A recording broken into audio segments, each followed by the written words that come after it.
Bonjour à tous, nous allons donc traiter le siège de Tyr. Donc on est là en janvier jusqu'en août 332, donc c'est le plus long siège euh, des, euh, des conquêtes d'Alexandre.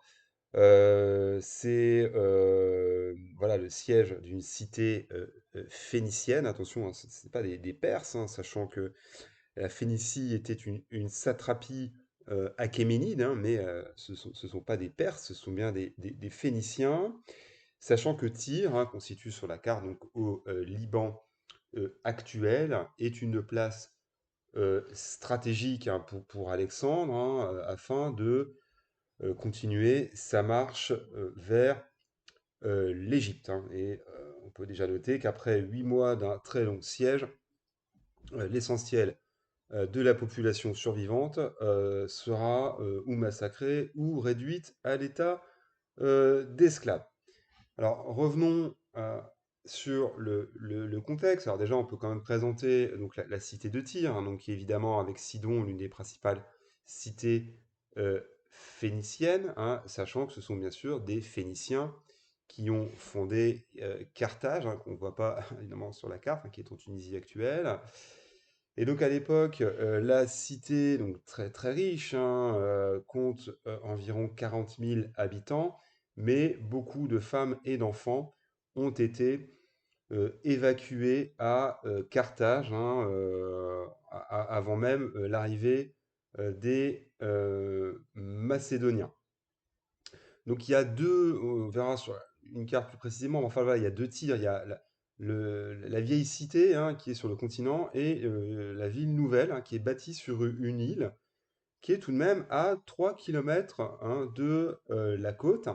Et la ville est protégée par une puissante muraille, hein, d'environ 22 mètres de haut. Donc, en dehors même du côté stratégique de la cité, c'est aussi le fait que la Phénicie, en fait, est la région, la première, on va dire, fournisseur de bateaux, donc la flotte phénicienne, sachant aussi que ces bateaux sont faits avec les bois qu'on peut trouver, notamment le cèdre, hein, dans les monts du Liban. Et donc, Alexandre va en fait chercher à obtenir, voilà, le ralliement de la cité, et il va s'entretenir donc avec une ambassade du roi de Tyr, donc qui s'appelle Azamilkos, à Sidon. Euh, et les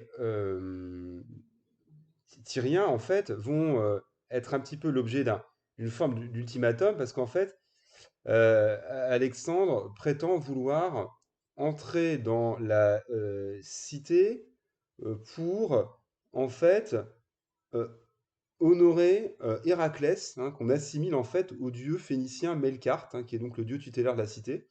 Donc il demande à pouvoir pénétrer dans la cité pour pouvoir, soi-disant, honorer Héraclès. Mais les Tyriens flairent le piège, hein, parce que voilà, faire rentrer Alexandre dans le temple, bah, revient à lui donner pouvoir sur la cité. Et bah, Alexandre, évidemment, ne peut pas laisser de côté Tyr, parce qu'elle a deux ports, hein, et qui lui permettent évidemment de contrôler la côte phénicienne. Et donc il va commencer en janvier 332 le long siège de Tyr. Nous y voilà.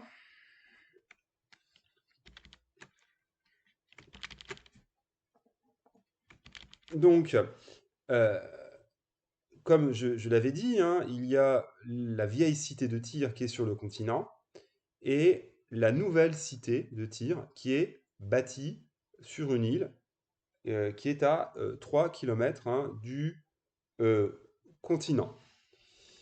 Et donc, euh, Alexandre, en fait, va euh, d'emblée, en fait, faire construire une digue en fait, avec les débris, hein, enfin en enlevant des blocs de pierre de la vieille cité continentale.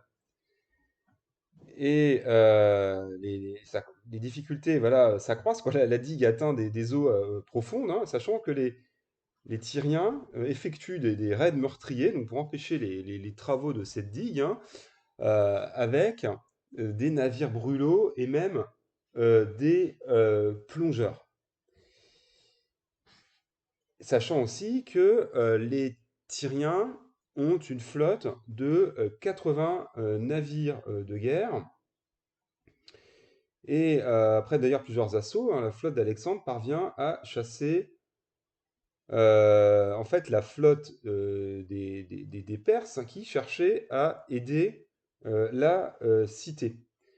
Et donc en battant la flotte perse, ça permet à Alexandre d'attaquer, ce qu'on va voir après, hein, de toutes parts, l'île de Tyr. Et euh, Alexandre va à un moment tenter de convaincre la cité de capituler. Il envoie des ambassadeurs, mais ceux-ci sont jetés du haut des murailles par les Tyriens. Donc, Alexandre va aussi ordonner euh, la construction donc, de deux tours géantes, pour appeler des hélépoles, équipées de catapultes. Donc, elles sont transportées au bout de la digue, hein, mais elles sont détruites par des navires brûlots envoyés par les Tyriens. Donc, Alexandre va les faire reconstruire, tout en doublant en fait la, pour dire, la largeur en fait de la digue, hein, pour éviter que ces tours soient de nouveau détruites. Enfin, en tout cas, voilà, on est toujours fin juillet, hein, donc quasiment, ouais, il y a 6 mois qui est passé, et l'assaut n'a toujours pas été donné. Et donc là, Alexandre comprend que c'est par la mer, hein, que la victoire peut arriver. Et en fait, il va profiter de navires chypriotes, notamment de la cité de Sol ou Soleuil, qui s'est rallié, hein, il y a même plusieurs officiers originaires de Soleuil qui vont aussi devenir des compagnons d'Alexandre. La cité de Rhodes aussi, grande cité évidemment portuaire. Mais Alexandre va aussi d'ailleurs récupérer des navires des Phéniciens, hein, qu'il a préalablement conquis, donc Byblos, Sidon et Arados. Donc on voit bien qu'il y a deux flottes, hein, la flotte des Chypriotes et la flotte des Phéniciens. Donc là, Alexandre va changer de tactique, hein, va laisser un petit peu de côté la digue, même si elle était terminée, et il va en fait ordonner à ces navires d'éperonner, voilà, de créer une brèche, de créer une faille, hein, d'éperonner les murailles. Et là, bah, ils finissent par ouvrir une brèche. Ils s'y engouffrent, emmenés donc par Alexandre en personne. Euh, il va voilà, mener ses troupes à l'assaut et il tue, hein, dans l'assaut, hein, entre 6000 et 8000 Tyriens. Et là, bah, on peut comprendre, enfin en tout cas, voilà, il y a une répression terrible, hein, des civils, hein, ne serait-ce que du fait de la résistance, mais aussi parce que les ambassadeurs macédoniens aussi ont été jetés du haut des murailles. Donc là, il y a 2000 jeunes hommes qui sont crucifiés, 13 000 civils sont capturés et réduits à l'état d'esclaves. Pardon, excusez-moi, non, mais c'est même 30 000, hein, 30 000 personnes qui sont réduites en état d'esclaves. Et certains auteurs signalent même, hein, notamment Paulien, une éradication totale de la population. Alors, c'est pas forcément monnaie courante chez Alexandre. Alors certes, il avait réduit à l'état d'esclave une grande partie de Thèbes, il faut quand même le noter, des Thébains en 335. Mais là, il y a un message politique, hein, en dehors du côté des fouloirs. C'est bah, l'idée de dissuader d'autres cités, hein, de s'opposer à la conquête euh, d'Alexandre. Donc il y aura un autre siège moins connu, bon, plus rapide, c'est celui de Gaza, qui va lui offrir l'Égypte, hein.